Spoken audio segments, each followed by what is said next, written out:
ကျောက်ကယောဂစဖြစ်တာတော့2019ခုနှစ်ပေါ့2019ခုနှစ်မှာ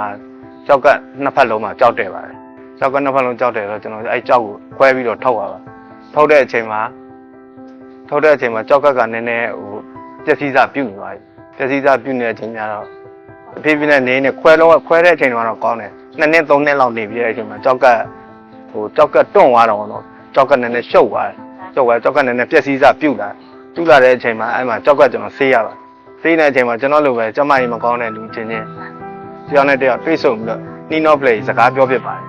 အဲ့ဒီအချိန်မှာကျွန်တော်ဆရာဆိုင်ကြီးကိုအဲ့ဒီမှာရောက်သွားတယ်ဆရာဆိုင်နဲ့ဆွေးနွေးတယ်ပေါ့တိုင်ပင်တယ်ပေါ့နော်ကျွန်တော်ကျမကြီးနဲ့ပတ်သက်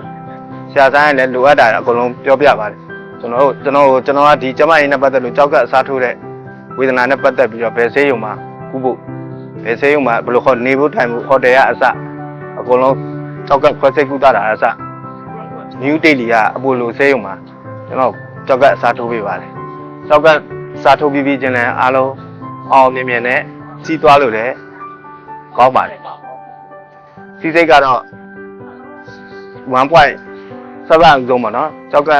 အစားထိုးပြီးနောက်နေမှာပဲ1.8လောက်ရှိပါတယ်အခုချိန်ဒီတော့နေလို့ကောင်းပါတယ်ကြောက်ကအစားထိုးတဲ့နေ့ကတော့ကျွန်တော်တို့ခင်း18ရက်နေ့2လ2023မှာကျွန်တော်ကြောက်ကအစားထိုးပါတယ်အခုဆိုရင်တော့9လ10လတဲ့ဝင်ပေါ့ခင်ဗျာကျမကြီးအားလုံးကောင်းပါပါကျွန်တော်နဲ့ယောဂသူမိတ်ဆွေတငယ်ချင်းအပေါင်းအသင်းများရှိခဲ့ပါတယ်ရှိခဲ့ရင်စကားပြောဖြစ်ပါတယ်အဲ့လိုကွာဗမာဘသူကအိန္ဒိယကိုရောက်အောင်ပို့ဆောင်ပေးလဲပေါ့ဘယ်အေဂျင့်လဲပေါ့အဲ့လိုမေးတဲ့ချိန်မှာကျွန်တော်ဆရာဆိုင်ပို့ဆောင်ပေးတဲ့အတွက်လူတေလီမျိုးရောက်ရှိပြီးတော့ဒီကြောက်ကအစားထိုးပါတယ်ပေါ့ဟိုကတငယ်ချင်းတွေထဲမှာလည်းရှိပါတယ်အဲ့လိုအသေးအစားထိုးမဲ့ဒီကြောက်ကအစားထိုးမဲ့လူမျိုးသူတို့လက်ရှိတွေတော့ကျမကြီးမကောင်းဘူးသူတို့ကတော့ကိုယ်စီလာပြီးစုံစမ်းကြတယ်မေးမြန်းကြတယ်ကျွန်တော်ကတော့အပိုလိုရုံးခွဲပေါ့ဆရာဆိုင်ဦးစီးတဲ့ဒီကိုညွှန်ကြားရတယ်အဲလာတဲ့တင်ရင်ပေါင်းလင်းများအဲ့လိုအဲ့မှာတိုင်ပင်ဆွေးနွေးဖို့ကျွန်တော်ညွှန်ကြားသူတို့ဟိုနေပြောပြဆွေးနွေးဖြစ်ပါတယ်